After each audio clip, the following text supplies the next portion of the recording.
Hello! Parler des bienfaits des périodes de contrainte financière. Mais avant, j'aimerais faire une petite mise à jour. Entre-temps, j'ai trouvé encore 6 noyés. Et en plus, ils sont plus près de chez moi. Ma conclusion, c'est que plus tu en as de l'argent, tu trouves ton emploi, plus il y a des voies qui s'ouvrent pour avoir encore plus de cela. Plus d'argent, plus d'opportunités, plus d'offres d'emploi.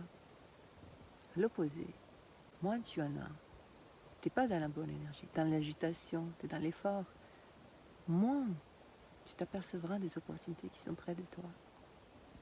Plusieurs fois dans ma vie, j'ai pris des décisions intuitives qui, elles, n'ont pas de logique. Mon maître, pour moi, c'est l'intuition, c'est pas le mental. Alors, même si ces décisions n'avaient pas de logique, je savais au fond de moi, quand je sais, je sais.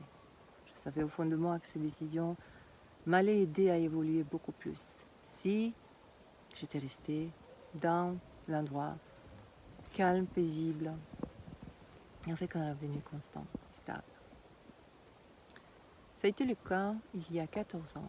Mon arrivée pour la deuxième fois en France, la première fois je suis venue faire les études, et la deuxième fois quand je suis arrivée,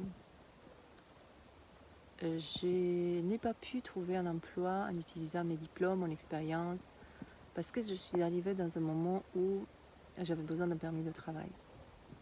Et donc 2 ans, j'ai trouvé du travail, j'ai travaillé. Mais j'ai fait 5 ou 6 métiers, mais c'était pas du tout qui correspondait en fait avec mon expérience. J'ai fait de tout, des gardes d'enfants, j'étais aide-soignante d'une personne âgée. Et ces 2 années, en termes de richesse, d'expérience de vie, des connaissances humaines, des compétences que j'ai pu développer, ont compté pour moi comme 10 années. Il y a du bon dans l'adversité.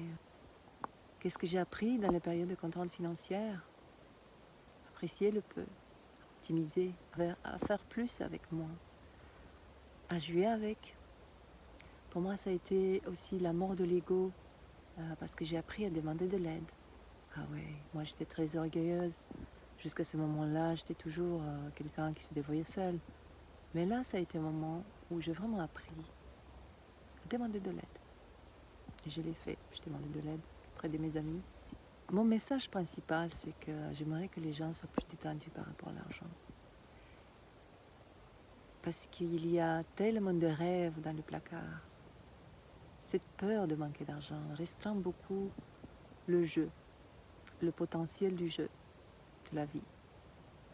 Et on n'est pas éternel dans ces corps. Et en plus, les peurs sont des amis. Regardez les peurs comme des amis. Une peur qui est récurrente, en fait, ça montre un chemin d'évolution possible. Autour de l'argent, il y a beaucoup de drames. Mais ce n'est pas l'argent en soi. L'argent est neutre. C'est ce qu'on fait, c'est ce qu'on croit de l'argent. Derrière, il y a quoi? La peur de regard de l'autre. Moi aussi, je me suis battue pour l'argent. Je suis battue contre des banques, contre des juges corrompus. J'ai perdu finalement, même si j'avais raison, mais c'est le jeu de la vie. Ce n'est pas grave. J'ai gagné après beaucoup plus. Donc, l'argent est neutre. Regardez ce qu'il y a derrière cette grande peur qui restreint ce potentiel du jeu. Et plus vous allez être détendu par rapport à l'argent, plus vous allez voir les opportunités de faire de l'argent autour de vous, comme les noix et les noyers. À bientôt.